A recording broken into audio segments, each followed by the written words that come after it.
Hi, I'm your host, Phil Jones with JCAV News, and this is Face to Face. And today I have my special guest, Barbara Williams. How are you today, Barbara? I'm great. Thank you, Phil. Hey, I wanted to ask you a couple of questions about study abroad. I just wanted to know, what is that exactly? Well, study abroad is where a JCCC student is enrolled in a college or university in another country. At the same time, they're enrolled as a student here. So any kind of financial aid that they receive to study here can be used to help pay for a study abroad experience. And so they will live and take classes in another country as part of a program we are affiliated with. And they'll have to write papers, they'll take tests, and at the end of the semester, they'll receive a transcript for their classes that they took there. And that transcript will be sent to our office, and those grades will be recorded on their JCCC transcript. So in a way, they're still a student, they're still advancing their academics, but they're just doing it in another country. Wow. So, is it a GPA requirement of any sort? Yes, here's our brochure, our study abroad brochure, and in here it does list the basic requirements. There's a 2.5 GPA requirement for all programs, the minimum. And then some programs have a higher GPA depending on where you go. Some programs have 2.75, 2.8, 2.9.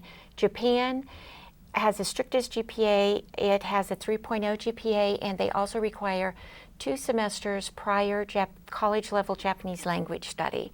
So our students generally apply for that program during their second semester for the following semester. Okay, great. And what do students usually walk away from after they go overseas and come to study abroad?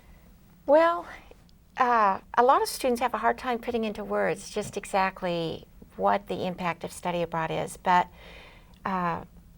almost all of them have told me that it really has given them increased confidence in themselves because they're in a foreign country. If they have a problem here, maybe their parents might be able to come over and, like, maybe their dad might be able to come over and help them with a problem with the plumbing in their apartment or something like that.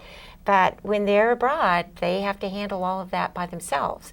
And so a lot of students that I've sent to study abroad are still living at home while they come to school at JCCC. They've never been an independent student.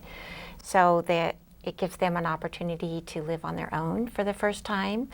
And boy, is that a big stretch for them. Not only are they living on their own for the first time, but in a different country and oftentimes in a different language. And it's a big challenge for a lot of students. Surprisingly, one student I sent to England for a semester several years ago came back and told me her biggest barrier was the language. Even though she spent a semester in London, just their vocabulary and their turn of phrase was so different for her. It surprised her, and she kind of struggled with that throughout the whole semester. But she did well academically. She had an unpaid, it was an academic internship, professional internship, where she learned a lot. And so it was a terrific experience for her. Great. And how long do you usually stay there? Is there time? Well, we offer programs that are semester long. Sometimes a student will go for a semester and they'll like it so much that they'll extend for an academic year. That has happened a number of times. And there are also a number of programs during the summer that last anywhere from 3 weeks to 8 weeks, depending on the program. So you can go, if you can't fit it in for a full semester, you can always go during the summer.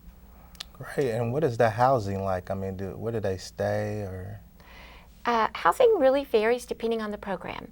Most of the Spanish language programs, the housing is with a host family. They match our students up, and sometimes it's just our student in with the host family. Sometimes it's our student and a roommate in with the host family. And so that's one option.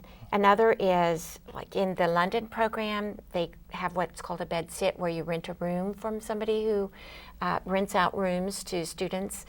There are also apartments, program that we're affiliated with in Florence, Italy. Students share an apartment. It's a furnished apartment.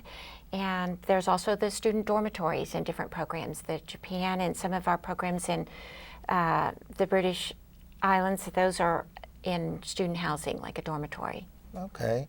And do they, can you work when you're there, or? Generally not. Most countries, including America, if an international student goes to study there, they don't allow them to work. On our campus, international students, for the most part, can work only on campus and up to 20 hours a week. But for American students going to study abroad, for the most part, they cannot work legally. In addition, if you're only going for a semester and you're taking classes, you're going there to see the country and to explore the culture. So we really advise against working. Okay, great. And I have one question that I ask all my guests before they leave. What is it that inspires you each morning to get up and do what you do? The students I work with, boy, they're just so inspiring. Every student in this brochure has gone to, I have personally sent to study abroad. Some of them are Pell Grant recipients. We have a terrific track record with a State Department funded scholarship called the Gilman Scholarship. It's nationally competitive, and currently JCCC is the #1 community college in the nation for recipients of that scholarship. And because of the opportunity that scholarship offers our students, they award up to $5,000 for a semester abroad.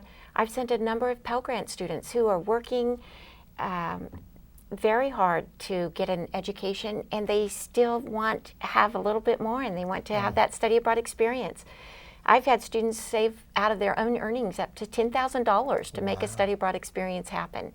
So they're just terrific students, and it's always so gratifying when they come back and they say, you know, you were right. Wow. It was a fantastic experience. Great. It was worth the money. Well, thank you for coming, Barbara. Thank you, Phil. And once again, I'm your host, Phil Jones, for Face to Face, signing off for JCAV News.